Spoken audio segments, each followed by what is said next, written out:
Friends, ఈరోజు మనం పన్నీర్ ఎలా తయారు చేయాలో చూద్దామా. ముందుగా ఇలా బాణీలో 2 ప్యాకెట్లు పాలు తీసుకొని అవి బాగా మరిగేదాకా వేడి చేయాలి.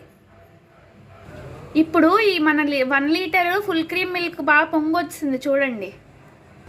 ఇప్పుడు 1 టేబుల్ స్పూన్ వెనిగర్ తీసుకోవాలి. మేము 2 టేబుల్ స్పూన్స్ తీసుకుంటున్నాము. దీన్ని డైల్యూట్ చేయడానికి కొంచెం వాటర్ మిక్స్ చేసుకోవాలి.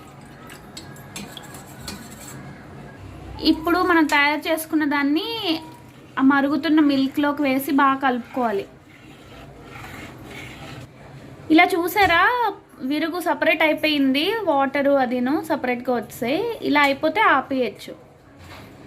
ఇప్పుడు దీన్ని జనరల్గా అయితే ఒక క్లాత్లో వేసి వాటర్ అంతా స్క్వీజ్ చేసేస్తాము. బట్ మా దగ్గర మాత్రం పన్నీర్ మేకర్ ఉంది కాబట్టి పన్నీర్ మేకర్లో మేము డైరెక్ట్గా వేసేస్తున్నాము. ఇదిగో ఇదే పన్నీర్ మేకర్. ఇలా డైరెక్ట్గా పన్నీర్ మేకర్లోకి వేసేసుకుంటున్నాము.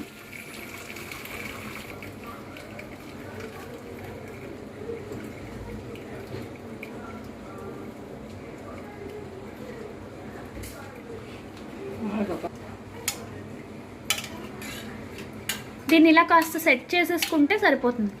దీన్ని వాటర్తో కొంచెం వాష్ చేసుకుంటున్నాం మేము, వెనిగర్ స్మెల్ పోవడానికి.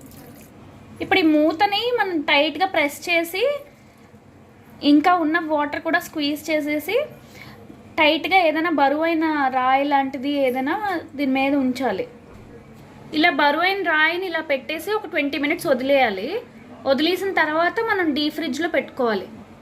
ఇప్పుడు 10-15 మినిట్స్ అయిపోయాక ఫ్రిడ్జ్లో ఒక 15 మినిట్స్ పెట్టేస్తాం. అదే డీప్ ఫ్రిడ్జ్ అయితే 5 మినిట్స్ పెడితే సరిపోతుంది. కానీ మేము మామూలు ఫ్రిడ్జ్లో పెడుతున్నాము. సో అయిపోయిన తర్వాత ఎలా ఉంటుందో చూపిస్తా. ఫ్రిడ్జ్లో పెట్టేసి టైం అయిపోయింది చూసారా, ఇలా గట్టిగా అయిపోయింది. అప్పుడే దీన్ని మనం జస్ట్ చాకుతో క్యూబ్స్లా కట్ చేసేసుకోవడమే.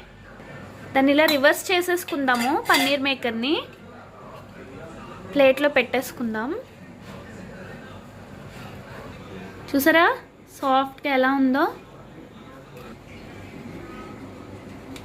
వాటిని చక్కగా క్యూబ్స్లా కట్ చేసేసుకోవడమే.